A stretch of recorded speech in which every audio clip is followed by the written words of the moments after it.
எங்களோட ஃபண்ட்ஸை third party AI பொட் ஒன்று கிட்ட கொடுத்து ட்ரேட் பண்ணுறது ரிஸ்க் இல்லையா?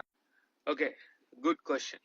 ஓகே, ஸோ அநேகமாக நாங்களுக்கு இந்த டவுட்ஸ் இருக்கீங்க, எப்படி நம்பி நம்ம ஒரு ட்ரேடிங் போட் வந்துட்டு நம்மளோட ஃபண்டை கையால் கொடுக்குறேன்னு சொல்லி. Okay, so first of all நீங்கள் ஏஐ ட்ரேடிங் போட், அதாவது ஏபிஐ ட்ரேடிங் போட்ஸுக்கும் பிரமிட் ஸ்கீமுக்கும் பொன்சி ஸ்கீமும் இருக்கிற வித்தியாசத்தை விளங்கிக்கொள்ளணும். முக்கியமான விஷயம். ஓகே, ஸோ பார்த்தீங்கன்னு சொன்னால் நான் ரெக்கமெண்ட் பண்ணுறேன் ஏபிஐ ட்ரேடிங் போட்ஸ், அப்படி இல்லாட்டி எக்ஸ்சேஞ்ச் ட்ரேடிங் போட்ஸ் எல்லாம்.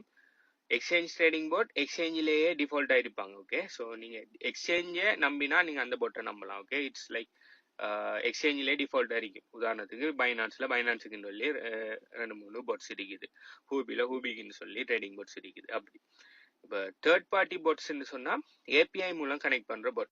ஸோ அதுக்கு வாரத்துக்கு முதல் பொன்சி ஸ்கீம்டா பிரமிட் ஸ்கீம்டா என்னன்னு சொல்லிடுறோம். ஓகே, பொன்சி ஸ்கீம் பிரமிட் ஸ்கீம்டா என்னன்னு சொன்னால் அவங்க என்ன பண்ணுவாங்க, நாங்கள் ட்ரேட் பண்ணுறோம், நாங்கள் மைண்ட் பண்ணுறோம், இல்லாட்டி நாங்கள் எதுன்னு செய்கிறோம், உங்களோட பணத்தை எங்கள்கிட்ட தாங்கன்னு சொல்லி அவங்களோட கம்பெனிக்கு அவங்களோட வாலெட்டுக்கு நம்மளோட பணத்தை அனுப்பி நம்மளோட பணத்தை அவங்க வச்சுக்கொண்டு ட்ரேட் பண்ணுற ஏதோ செஞ்சு உங்களுக்கு இத்தனை பர்சன்டேஜ் ஒரு நாளைக்கு நாங்கள் ப்ராஃபிட் தரோம், இல்லாட்டி இன்ட்ரெஸ்ட் தரோம், ஒரு நாளைக்கு 1 to 2% இன்ட்ரெஸ்ட் தரோம், இல்லாட்டி மந்த்துக்கு 20% தரோம்னு சொல்லி சொல்றது, கிளைம் பண்ணுறது pyramid scheme, ponzi scheme. Okay, so அப்படியான ஸ்கீம்ல இருந்து எப்பயுமே தவிர்ந்துடுங்க. அதுதான் ரியல் பிரமிட் ஸ்கீம்.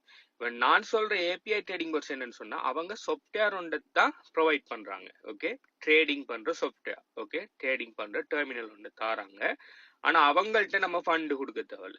அப்ப ட்ரேட் பண்ற எப்படின்னு சொன்னா அவங்களோட பொட்டை நம்ம ஏபிஐ மூலம் நம்முடைய எக்ஸ்சேஞ்சில் கனெக்ட் பண்ணுவோம்.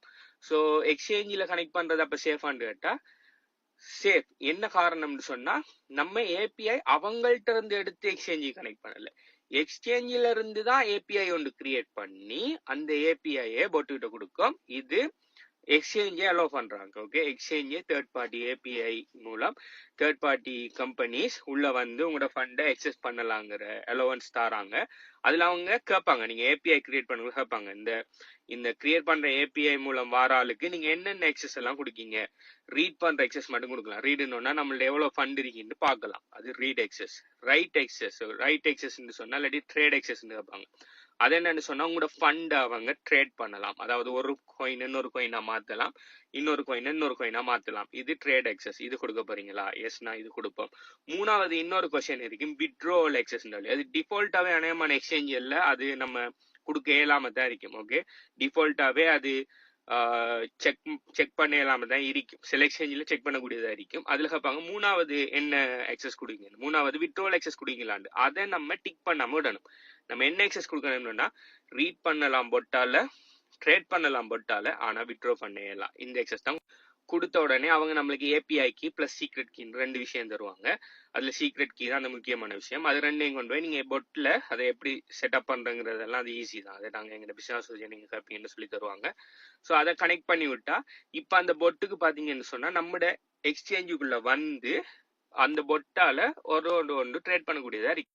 ஸோ நீங்க என்ன பொட்டுக்குன்னு சொல்லி ஒரு வெப்சைட் இருக்கு, முன்னாடி ஆப் இருக்கு, அந்த ஆப்ல போய் நீங்க எந்த கோயின் ட்ரேட் பண்ணணும், எந்த ஸ்ட்ராட்டஜி நீங்க ட்ரேட் பண்ணணும். சில போட் பாத்தீங்கன்னு சொன்னா 100% ஆட்டோமேட்டட் போட்டும் இருக்கு, செமி ஆட்டோமேட்டட் போட்ஸும் இருக்கு. செமி ஆட்டோமேட்டட் போட்ஸ்னா என்ன மாதிரி ஸ்ட்ராட்டஜி என்ன மாதிரி செய்யணும்னு சொல்லி நீங்க கொடுப்பீங்க. ஃபுல்லி ஆட்டோமேட்டட்னா நீங்க செலக்ட் பண்ணி மட்டும்தான் அதுவே தானா எல்லா ட்ரேடையுமே பண்ணிக்கும்.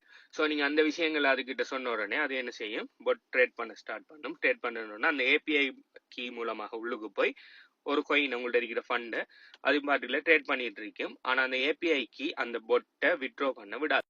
அப்படி வித்ட்ரோ பண்ண விடாதால உங்களோட ஃபண்ட் எப்பயுமே எக்ஸ்சேஞ்சில் இருக்கும். எக்ஸ்சேஞ்ச் சேஃபான்னு கேட்டா அது நீங்க மெனுவல் ட்ரேட் பண்ணதுனால நீங்க எக்ஸ்சேஞ்சில் வச்சு ட்ரேட் பண்ணி ஆகணும். இப்போ எக்ஸ்சேஞ்சை விட ஹார்ட்வேர் வாலெட் தான் சேஃப். உங்களோட கிரிப்டோ கரன்சியில் விற்கிறதுக்கு எக்ஸ்சேஞ்சை விட ஹார்ட்வேர் வாலெட் தான் சேஃப். ஆனால் எக்ஸ்சேஞ்சிலும் சம் சார்ட் ஆஃப் பயங்கர அளவு செக்யூரிட்டி, அடுத்தது சஃபு ஃபண்ட் அப்படி இப்படின்னு சொல்லி நிறைய அவங்களோட சைட்லேயும் நிறைய மெசேஜ்கள் எடுப்பாங்க. அதாவது 90% ஆஃப் த ஃபண்ட் அவங்களோட மல்டி சீக் ஹார்ட்வேர் வாலெட்ல வச்சு ஜஸ்ட் 10% ஆஃப் த ஃபண்டை தான் ஹாட் வாலெட்ல வைப்பாங்க, அன்றாட வித்ட்ரோவலுக்கு தேவையான ஃபண்டுகள். அப்படி எக்ஸ்சேஞ்சிலும் அவங்களோட சைட்ல இருந்து நிறைய சேஃப்டி ஃபீச்சர்ஸ் கொடுப்பாங்க. ஆனா என்ன பொறுத்த வரைக்கும் நீங்க சும்மா ஜஸ்ட் ஹோல்ட் பண்ற ஃபண்டை தயவு செய்து எக்ஸ்சேஞ்சில் வைக்காதீங்க. நீங்கள் ஹார்ட்வேர் வாலெட்டில் வைங்க. ஹார்ட்வேர் வாலெட்டில் வச்சு ட்ரேட் பண்ணலாமாட்டா இல்லை, நீங்கள் ட்ரேட் பண்ணணுன்னா எக்ஸ்சேஞ்சுக்கு கொண்டு வந்து ஆகணும்.